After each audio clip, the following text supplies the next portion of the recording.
let's see what they've broken into and gotten this time here. So it was a very frustrating thing for a lot of people there. So that's kind of what brought us to where we decided that there needed to be a different approach to this thing. And my view, of course, was that the only thing that was going to work was a comprehensive approach to legislation. And then Congressman Jeff Flake from Arizona and myself and Jonathan Eastern Chairs from Illinois drafted the first comprehensive immigration legislation. It took us 8 months to work this thing. It is the single most complicated piece of legislation that I've ever worked on in my life.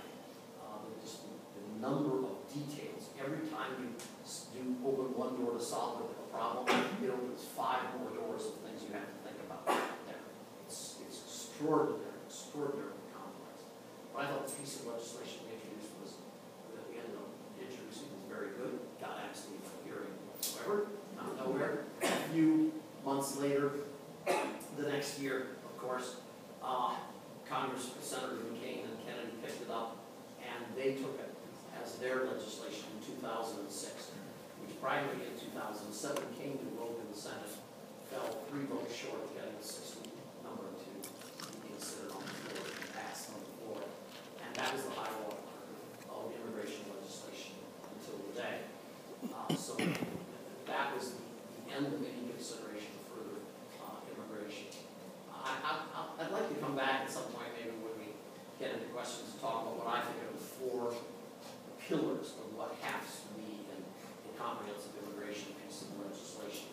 We came today, of course, specifically to talk about the issues I started out with, and that is the issue of same-sex couples being able to immigrate their spouse to the United States. And that's where I'm going to turn it over to Julie. We've been working on this for a long time together. She is a really she's a very brave and wonderful woman who's worked on incredible things in this area. Enormous admiration. 5 years. Yeah.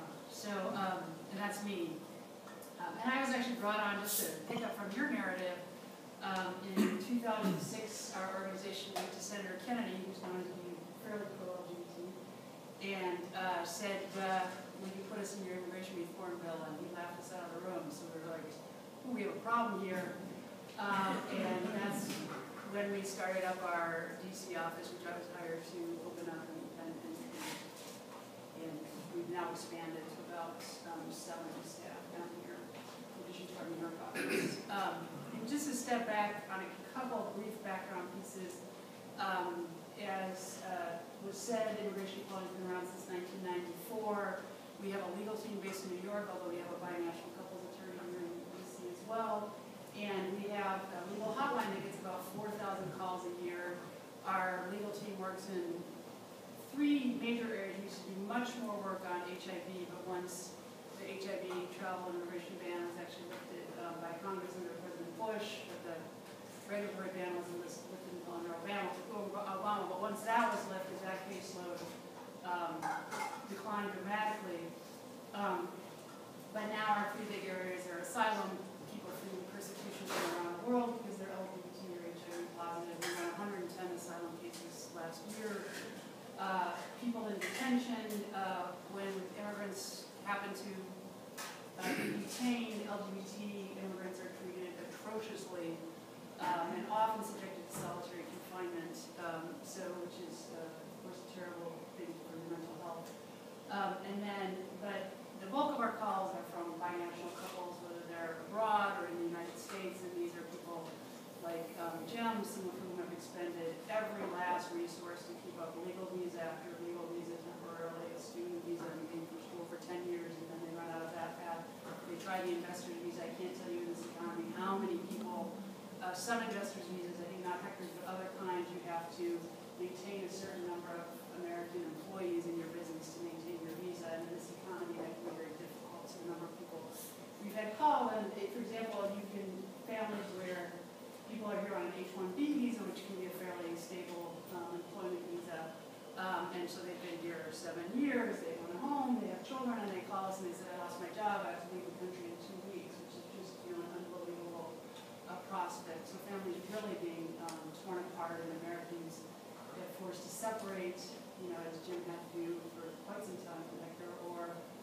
both move into exile together. But the statistics show that about the 36,000 families that are in this situation, the median age for the American is about 38, 40. So a lot of people in the sandwich generation, where they have to choose, you know, their extended family, and especially their parents, behind to move abroad. So a truly tragic situation, and it's amazing. We just did a lot of data. I would say of like the 90 people on the Hill, about 60 were facing pretty imminent separation in the next 2 to 3 months, or just a dead end. And even forcing a family out of status, they say, okay, I'll just go out of status, I'll be undocumented, I live here illegally, but we'll stay together. That causes permanent harm, because if you stay in that status for a while, you can get 3 and 10-year bars, and they can kick you out of the country and not leave you back. So it caught, you know, plus you just can't live the American dream of building a life. So we had, you know, kind of several major policy goals, and we've solved all of them, including the HIV and travel and immigration ban, which was a big one. But now we're working really hard on this binational couples issue, which we're obviously has been in the press quite a bit just in the last few weeks.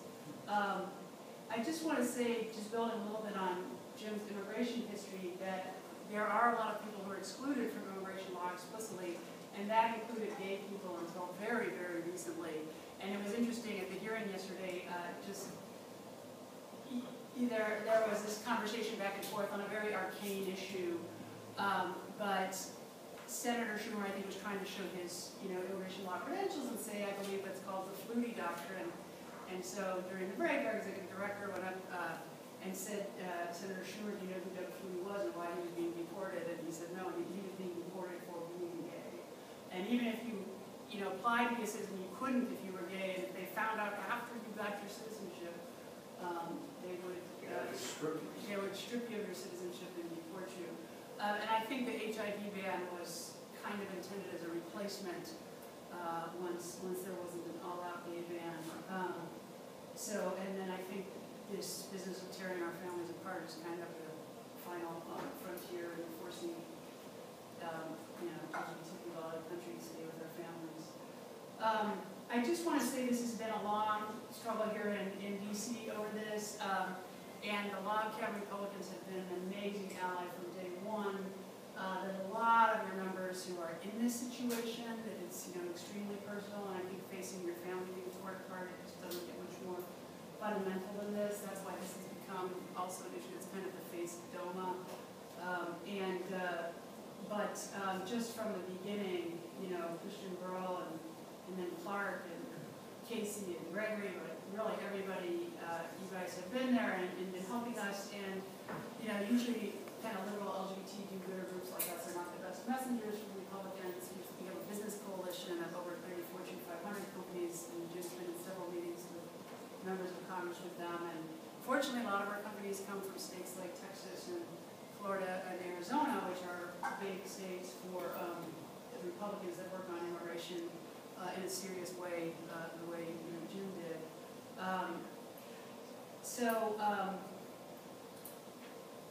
But I asked, Jim said at the beginning, I think I would have given a much different talk two days ago. I apologize if I'm a little off tonight. I was in 10 hours of markup on Monday and 10 hours of markup yesterday. And the last amendment offered in the Senate Judiciary Committee was Senator Leahy offered 87, and there were literally hundreds of amendments, over 100 amendments offered. I don't remember if it was 70 or 80 adopted, and so his was the absolute last one. We had 2 days of markup this week, but also a couple days of markup last week. So he offered it at the very end, and interestingly, he offered a version which is a little different than the bill that Jim and I have lobbied for so many years on, which is the version he offered was actually just to say you can sponsor a same-sex spouse for immigration. So he tied it back to marriage, which I think is interesting. I would have been dead set against that, primarily because I thought that would have sparked a lot of Republican opposition, but now with, you know, people like Rob Portman, and then also people like Senator Feinstein, who are against UAFA but for gay marriage. So on both sides of the aisle, it's interesting because it brings some new